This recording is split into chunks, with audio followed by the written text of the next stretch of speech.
The 16-17 annual plan, which is on page 25. And there is a range of recommendations there, but I'll hand that over to Mr. Drury to start us off. Must be interesting. It's all the same price, you can stay. Yeah, you can take it. Okay, thank you. So, call everyone back to order. Excuse me, sir. Mr. Drury. Thank you, Mr. Chairman. Annual plan, the adoption of it's been a long process, like long-term plans and annual plans are. And what we have before us in this paper today, just setting out some of the changes that have been made during this process to the draft annual plan, which was adopted by Council on the 30th of March, and finally to formally adopt this plan, which under the Local Government Act we must, or this Council must adopt no later than the 30th of June. Consultation has taken place 8th and 9th of June. The Council considered 195 written submissions and 46 submitters attended those meetings and presented to Council. Changes to the annual plan. The changes have been made to the annual plan. They're in the attachments to this Council paper, in this big volume of paper. And they reflect both internal and external submissions, the resolutions that the Council made on those. I allude to the introduction, which is part one of that plan. Part one, under Chief Executive Summary and Chairman's Summary, outline the main topics covered in the consultation document, consultation document, and the responses for those. Final financials, I've merely just put a quick summary here. Proposed rate increases is still at 4.95, and 4.95 was what was reflected in the consultation document. A couple of big items have been included, and you'll be aware of these. The contribution of or an investment of 300,000 in the Waipariki camping ground, subject to some conditions, as you're aware. 200,000 to the Te Matatini. They're the two big ones. There's a couple of other smaller ones. The table on page 26 is a summary. There's quite a few carry forwards that were put forward by Strategy and Planning and Environment. And they were approved, with the exception of one, and that's climate. So the ones that were approved have the draft annual plan started at 5,000 surplus, or pretty much a break even, and the time the carry forwards take place, the total operating deficit is 501, and added to that is a 90,000 for the Te Matatini. I've made the point here that during the year, when we're involved in reforecasting, we'll be looking at opportunities to fund that 90,000, and there will be opportunities during the financial year, as normally happens with reforecasting. So, but for the moment, that 90,000 sits on the bottom line. So the bottom line is 596,000 deficit. Bear in mind that that is funded or offset by the deficit for 15-16 in the annual plan of 480,000. Now with the carry forward is basically nil. So you've got a nil deficit coming forward in the current financial year, and of course a planned deficit for the 16-17 plan of 586. The annual plan doesn't need to be audited. And the final annual plan and these attachments are divided into three parts. The introduction I've already talked about, and there's some summary information there on financials and rating. The activities, council activities, they were approved back on the 30th of March. There have been very few amendments. To the extent there have been amendments, they're outlined in red, in italics, in those documents. Excuse me, sorry, Councillor Hewitt, I thought... Oh, you're happy when he's finished? Yeah, okay. Okay, and part 3 is the financial information. Again, if there's any alterations there, it's red italics, certainly for the policies. The figures we haven't put red italics because, of course, as you'll understand, when you alter one line, it just moves through on all the rest. LTP amendment, I've said it lies on the table. That was part of the consultation document. We've already talked about that. So, Mr. Chairman, the recommendations, there's quite a few of them, but they reflect all aspects of the annual plan that, if Council so choose to adopt the annual plan, we'll need to resolve those resolutions. Thank you. Very succinct. I see Mr. Banton's in the room. Good morning. If there's any other more technical questions, Councillor Hewitt. Thank you, and yes, Manton, I need you up here. So just to signal that I'm happy to move the recommendation with an addition that I would like to add after some questions and clarification. I've had some discussion with Manton about, and Paul, about reinserting the Central Hawke's Bay District Community Trust application request, submission request for, and I'm going to put it at 150,000, but I will discuss that. Hang on. So Manton, can you please confirm to the councillors that should we run with 150,000, that if the drawdown is in the middle of the financial year, which is the earliest they would possibly need it, the impact on rates would only be 0.064%. And Paul, can you please confirm that that wouldn't actually change the rates, it could fall directly to the bottom line, so there would be no impact on rates? Through Mr. Chairman, I mean, we talked about possibilities, okay, and as Councillor Graham has indicated, we don't make decisions here. Possibilities. I mean, if Council decided to fund this, and that's open for debate, to be fair. If Council decided to fund this, they have options. If the amount was drawn down, 150,000 you put out, if the amount was drawn down at the very end of the financial year, then there wouldn't be any impact to this current financial year, because the borrowing would be right at the end of the financial year. You mean it passes on to the next year, so we can pretend it's the impact would be most certainly the impact would be the next financial year. Councillor Bevan, as you have picked, yeah. So if you did that as a council, you would know that when you were looking at the next year's annual plan, you were already looking at funding that. Yeah. Supplementary question. Can I ask you, if we did this same proposed manoeuvre with every other item that came before us, what would be the net effect on rates in the following and subsequent years, please? Well, it would be large, Councillor. It would be large.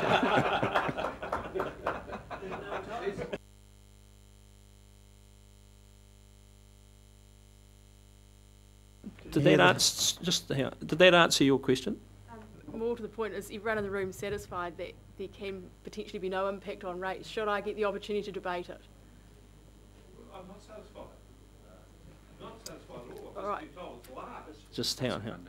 Well, look, let's direct the questions through the chair. First point. Did you had another question, Councillor Hewitt? You wish to follow up? Well, so Councillor Dix, to see where would the funding come from? Oh, what I'm saying is that that it would have to be funded from rates, and if not this year, next year. So it all comes back to what the proposal is, the amount of money, and yes, it would have to be funded from rates. I think the issue is whether there's a willingness to do it rather than because it's going to have to be picked up from rates either this year or next year. And should we have the establishment of a community development fund, which we had pretty strong support around the table, and that kicked into place in 12 months' time, could this money be tagged towards that fund for Central Hawke's Bay's yeah, their portion, a percentage of their portion? I'll make a comment on that, if I may. Certainly the message that we got from your deliberations again around the annual plan was a desire to at least look at the possibility of having some kind of new or revised facilities fund. The specific answer to your question, though, is it would really depend on what criteria are put around that fund and whether or not there are other projects within Central Hawke's Bay that may better meet the criteria and or, you know,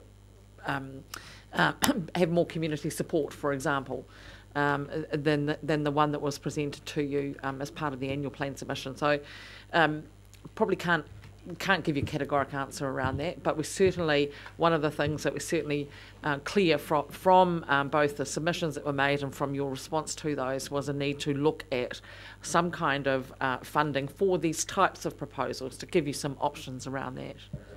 Major question. How fair would it, should this Community Services Fund be re-established and a criteria set, how fair would it be to every other applicant if one applicant, the Central Hawke's Bay proposal, was guaranteed an outcome to it and they were not? Well, it wouldn't be particularly fair, is the answer. Just no, did I just comment? Because after you. my question's probably to Mrs. Hooper in regard to, so we've made a council decision on the 9th, right? So to do this addition now, and you've just raised this with me, but I'll get you to explain it. I think I've got this right. We'd have to overturn a previous council decision. So that would be a discrete decision in itself. Okay. So we know what we're up against. Okay. Councillor Graham. Yeah, I think it's, it is, I have huge sympathy for this, but I have huge sympathy with the Wairoa people too. And I think that discussion that we should all have about that community fund, just to enlighten Councillor Barker, it was particularly fair. You know, an equal sum went to Hastings and Napier, and then a sum went to, equal sum went to Wairoa, and they decided themselves what they're going to do with it, basically. And I thought it was a particularly good way of doing it. Somehow, you know, we represent all of Hawke's Bay. Somehow we've got to, as a region, come to grips with how we do this in the future. I don't think we're quite there, but we need to start having a big discussion on it, because there is a lot of financial resource floating around, and bringing it together in a coordinated fashion, such as the Regional Council before my time did, with that fund, I thought it was just an outstanding, and it's had outstanding results, including the community centre, including Wairoa's community centre, a sports park, and the museum. So we need to think about that again and bring that up. Question is, so when could we think about that again? Because well, I'm interested in that too. It's an early term next. Absolutely, next I think it is a discussion for the new council to have. I think James has identified that in the minor items he's going to be talking about the strategic plan refresh. I think part of that strategic plan discussion will be around your regional leadership and you know, and by default really how that might be portrayed. One of those could be around community funding. So I would envisage, or what we would aim to have certainly is, if there is a willingness to proceed with this type of fund, that we actually have it in place by the next annual plan. Okay, any further questions in regard to, Mr. Mohi? Rather than question, just to support Councillor Hewitt's so-called late bid. And as Mr. Jerry said, if there's a willingness to do this, it is possible. So given that the chair, the CEO, and all except two councillors have been to see this magnificent stadium in Central Hawke's Bay, I'm just asking that you go out of your comfort zone and actually allocate this money with the premise that it probably won't be spent in this financial year. But if they can get a commitment, they're looking at $1.3 million to put an almost a little, can't remember what the word is, a little mini regional park which will support what's happening in Hastings in Central Hawke's Bay. So it is possible for you to do that. Because most of you won't be here in the next council, so you won't have to worry. This is going downhill fast. But yeah, I would urge you to support Councillor Hewitt's proposal. Okay, thank you. Councillor Hewitt. So my question to you, Liz, how could I word the recommendations so that it can adequately be considered in the wording here? And the reason I ask that is because in the figures 1.8, if the community gets a third of the funding secured, then they're in a position to apply to lotteries. And they're at 450,000 at the moment, so they're 150 short of getting the lotteries, the tick to apply for lotteries. So the timing of the drawdown can be worked in with us, but the commitment is really important now.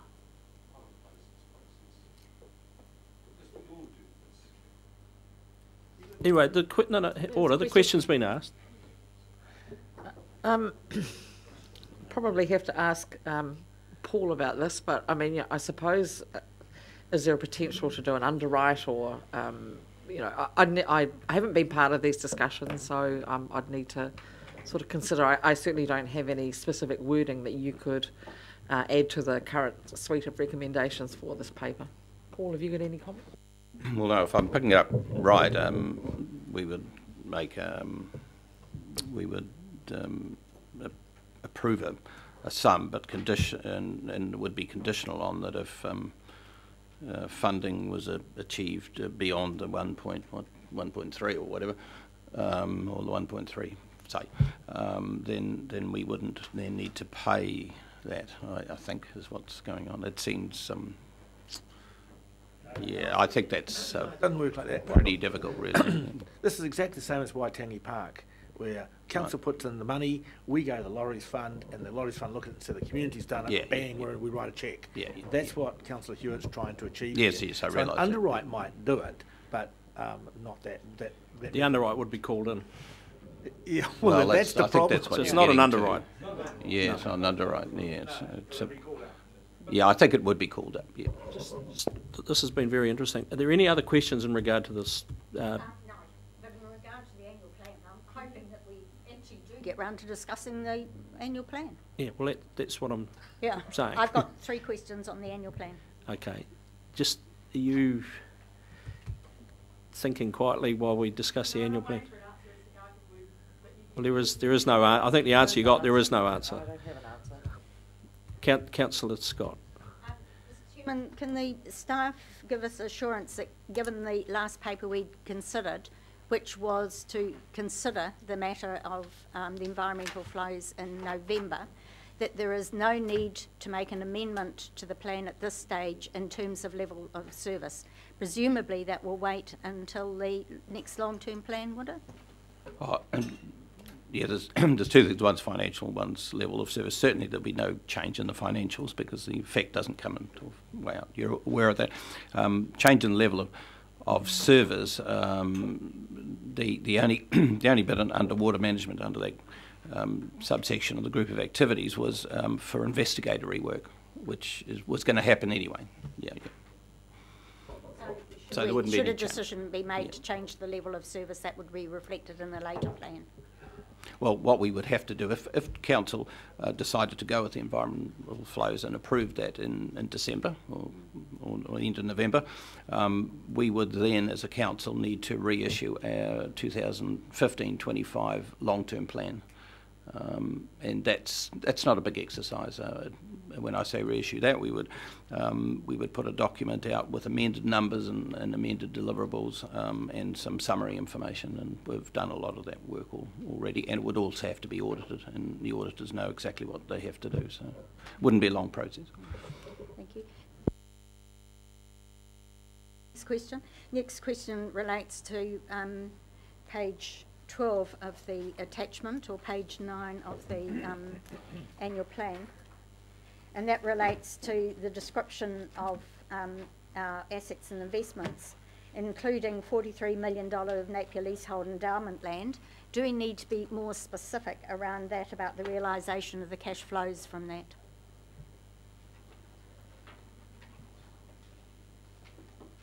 We are on page 40. Page 13. Down the bottom of that page, in fact the last thing, we've got additional liability relating to funding for HBRC investments, and there we try and describe this this transaction and the impact it has on Council's liabilities and assets. And I'm just hoping that you think people will continue reading through and find that. Yeah, just as it sits there, it sits like a investment that is earning a return now. Yeah, Councillor, I hope that people will read this whole document. I really do. that's one page later, but we have you raise a good point, because it is a complex transaction, and hence we've put it in as a separate heading to try and get people. Should we asterisk it? Yeah, we could do. Yeah, just to make it plain that there is a rider on that. Yeah, we could asterisk and refer and to asterisk clarifying. Down to the, yeah. Thank let's you. do that. And my next question, Mr. Chairman, related to page 15 of the annual plan, or page 18 of the attachment, and that is the comparison of rural rates in 3 districts. It is not plain in that just what the columns, 2 columns for each.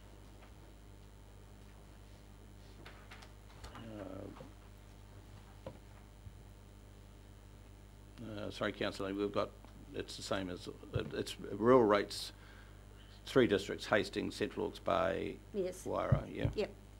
But each has 2 columns. Oh, it normally has 2. You mean 15, 16, 16, 17? Yeah. No, we've got 2 Hastings, 2 Central Hawke's Bays, 2 Wairos, each with 2 15, 16 and 2 16, 17. Are we missing a label there somewhere? There's a parallel universe. No, okay, yep, the flat earth. Yeah, and that's comparative to 16, 17. And then you've got Hastings, 2015, Yeah. 16. Yeah. So do we need more lines? Well, it's just what's that duplicate. Aren't you talking about 2 different properties sizes? 2 examples of each. Well, then perhaps it should be labelled as that. Yeah. It's just labelled as Waira and Central Hawke's Bay. It's not clear what the difference between the 2. I can confirm that none of the Waira properties are mine.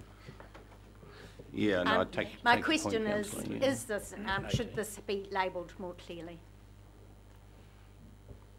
Yeah, no, we'll think that through and make certain people know that they're separate examples of properties. Yeah.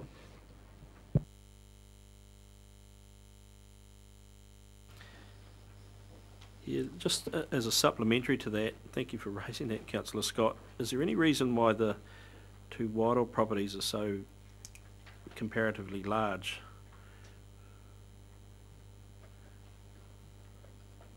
They're both in excess of, well, what I can read here, 1,000 hectares, which is a big chunk of land. So.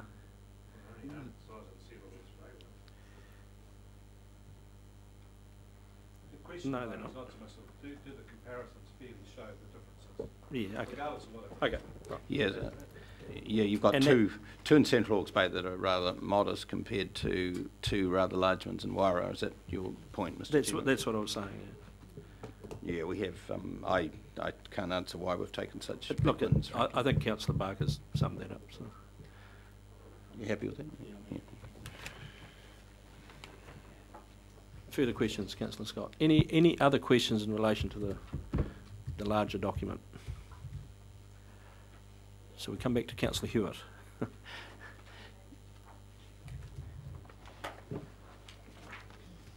So I'm happy to move recommendations. If we move 1 down to 3, we insert a new recommendation 4, which will read as follows, and then the others become 5, 6, subsequent. And I'm happy for you to take the voting separately. I will be taking it separately. Yeah. All right, so my recommendation 4 amends the annual plan to provide confirmation of $150,000 funding to the Central Hawke's Bay District Community Trust, with drawdown of the funding being in the 4th quarter of 2014. 14, 17. Oh, 17, sorry. I'll second that. You need another motion, another recommendation to, and I'm not sure what the wording would be, to overturn a previous council condition. Mr. Chairman, annual plans are up for grabs until we take them. The decisions taken at the earlier meeting are in the nature of provisional decisions, Disagree. It's a full council decision. So we need to recognise that in this motion, recommendation. And you could put it right at the end. I agree with you on that, Chair. Well, I don't. Well, that's what's happening. So if you wish to put this in, you need to put a wording, and I haven't got. Let's ask the expert. council revoke its earlier decision too. Yeah, council revokes its decision of the 9th of June. Okay, thank you. Something to that effect. We'll get the wording right. Thank you. Okay, so you've got a seconder. Yes. Councillor Dick, are you happy to second that? Okay, so you wish to speak. Thank you, and thanks to Mr Mohi for endorsing this proposal. The Central Hawke's Bay community, well, multi-sports turf is a regionally operative facility. It adds and enhances to the facilities already up here in Hastings and in Napier. It'll be a feeder in. It will enhance environmental, social, cultural and economic aspects of the Central Hawke's Bay community hugely. But the reason why I've fed this in now, a really compelling reason for me is that this is a community who's working incredibly hard to raise $1.8 million for this project, and at 450 they're sitting there, you know, a good chunk of commitments on the way. Should they get to $600,000, then they are able to go for the lottery's funding, and that figure is going to be instrumental in them getting this project over the line. I think we're in a position where we can support them, and I'd like to think that we can look down the track and say in a year's time, when we have this community development fund up in place, yes, Central Hawke's Bay has had a portion of their crack at that, and I know the community is hugely behind this discussion. When Mr Adey wrote the initial recommendation that we don't support it as a council, he did quietly say to me he believed the community would prefer the money to be going into a bridge for the cycleways over the river. And yes, they would, but if you had to choose one over the other, then my feedback is the community would benefit hugely from this proposal, and we're in a position where we can be assisting with the community getting over the line, triggering the lottery's funding application, and I respect the fact that they don't need the money immediately. So while our commitment is going to enable them to move on immediately, the funding wouldn't need to be drawn down for quite some time. So there you go. These are my best endeavours. Thank you for listening. Councillor Dick.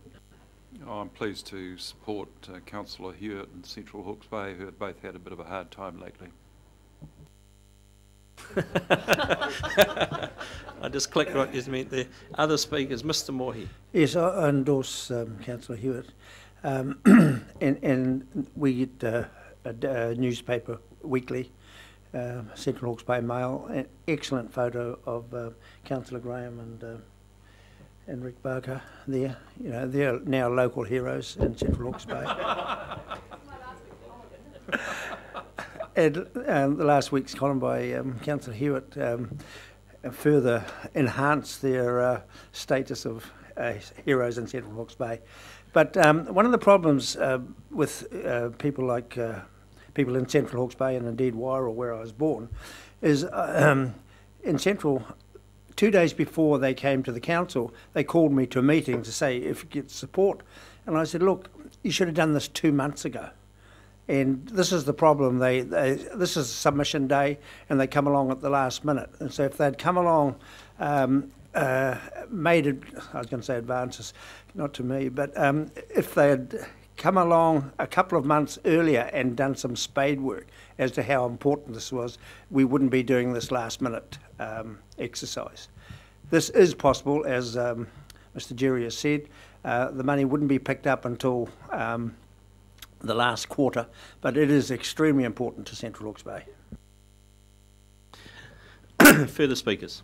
Councillor Barker. No disrespect to Central Hawke's Bay, certainly no disrespect to Councillor Hewitt, but I'm going to oppose the amendment. I feel I'm not always that tied to process. I think there are occasions when you need to make changes for circumstances, but in my opinion, this isn't one of them.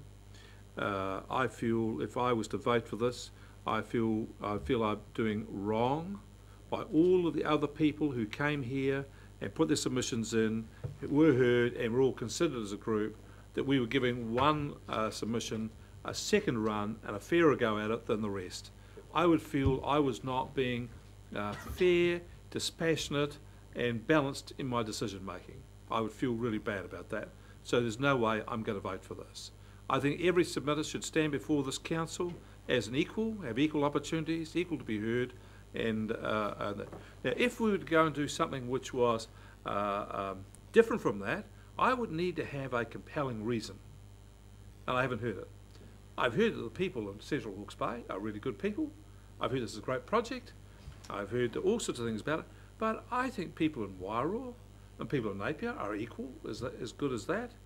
And I also know that the Lotteries Commission, this is not going to be the last round they have. There will be other rounds, so if we miss this round, we can apply at other times. I hear all of that too. I also hear Councillor Graham and a community fund. I agree with that too, but that's got to be a decision we take in a timely manner and in a balanced way. So I'm going to vote against this because I'm not going to give one submitter privilege over and above the others. All need to stand before this council as equal, all be considered at the same time and be fair and done by that. So, but I will finalise, say, but good luck to Councillor Hewitt. Done a superb job representing her constituents, and for that she must be congratulated. And I would label this resolution the Debbie Hewitt re-election strategy. So even if you lose, Debbie, you're going to win. I know that you're not doing it for that purpose, but I mean, you're doing a fine job, but I just can't agree with this. Just before we continue, mover and seconder, Mrs. Hooper's tried to encapsulate your intention with one resolution. Yes, and Are you comfortable with that? my wording was provide confirmation of 150,000. So, if this is moved, is confirmation guaranteed, immediate, effectively? Only if it's passed. Only if it's Only passed. if it's passed, yes. and what's written on the board is what Okay. is your confirmation, exactly. Okay, thank you. Yeah, so you, seconder, you happy with that? Just trying to encapsulate the two recommendations into one. You happy with that? Okay. Councillor Graham, you wish to speak?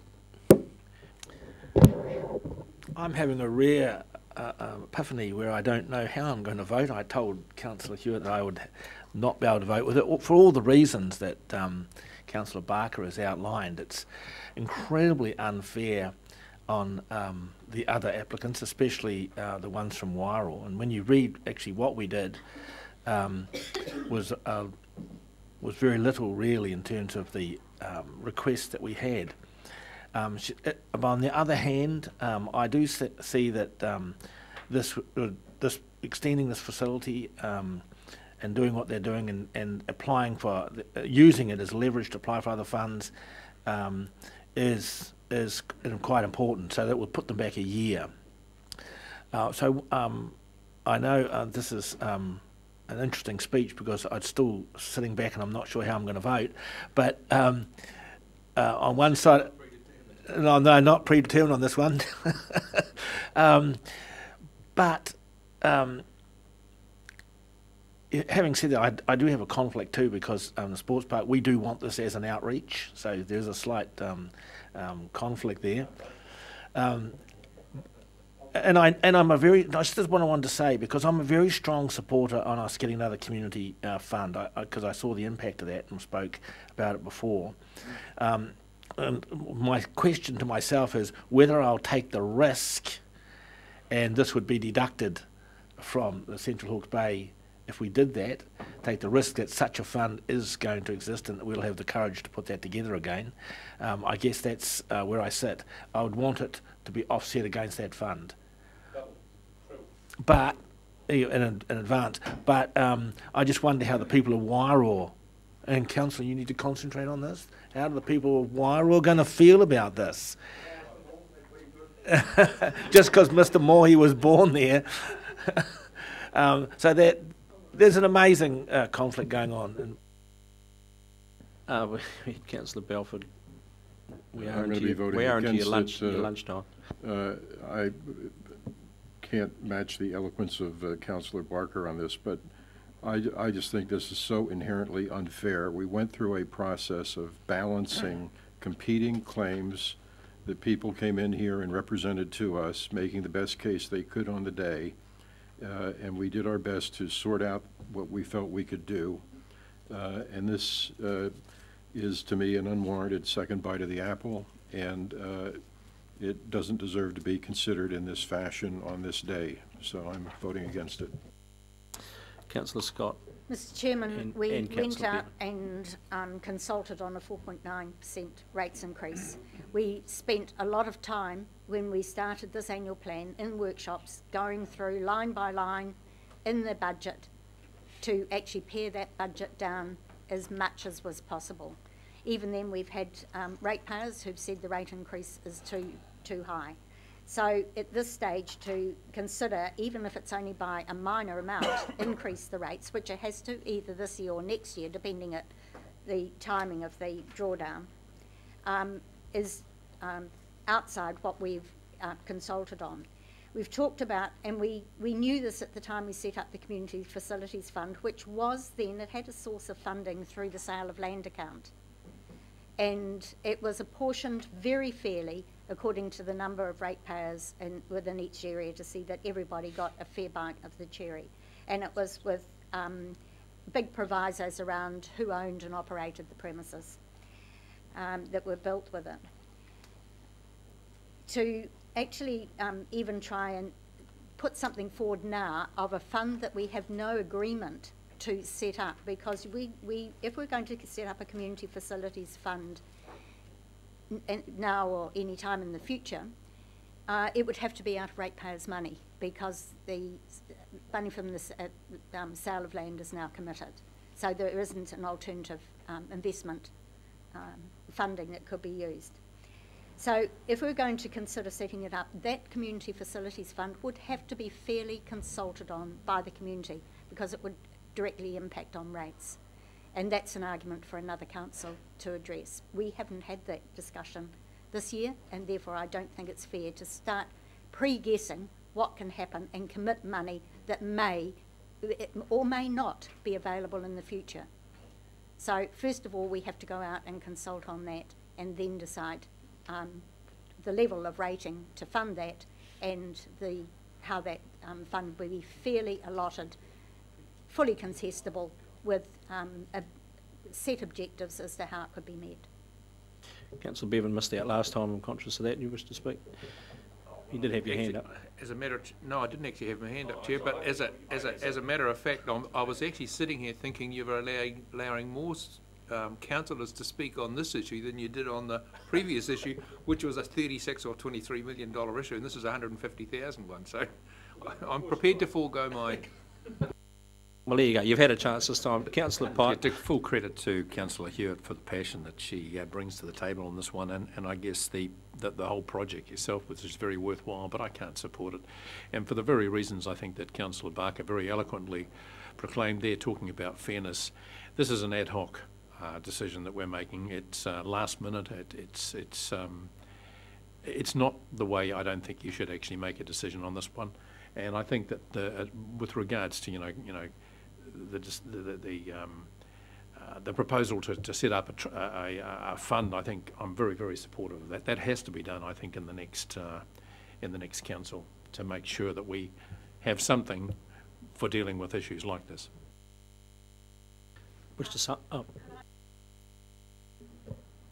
If we don't adopt this, and everyone's spoken, and therefore no amendment can be moved, are we going to have to drop adopting the annual plan? No. All under control, Councillor, I think. Councillor Hewitt, you wish to sum up? You don't wish to sum up. So this becomes the new 3. I think I've got that right, yeah? 4. This is the new 4. Okay, so 1 through 3. I'll put those recommendations. All those in favour, please say aye. Contrary, no. Carried. Number 4, which just make sure everyone's acquainted themselves with it on the board. I'll put that motion. All those in favour, please say aye. And against? No. That. You'd like a division? Okay. All those in favour of that, please. Hang on. There's 4 of them. 3.5.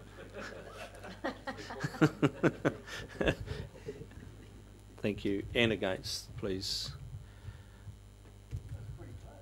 So that part does not make it. And then we have what will then be the new 5 through 7. I'll put those. put those recommendations. All those in favour, please say aye. And the contrary, no. And that too is carried. Thank you. The annual plan has been adopted. Thank you very much, everyone. Let's stop for 30 minutes for lunch, soon after 5 past as we can. Which is in the Mohaka room, and we will come back to the corporate and strategic discussion with Jim Scotland and Sam Robinson here. Thank you.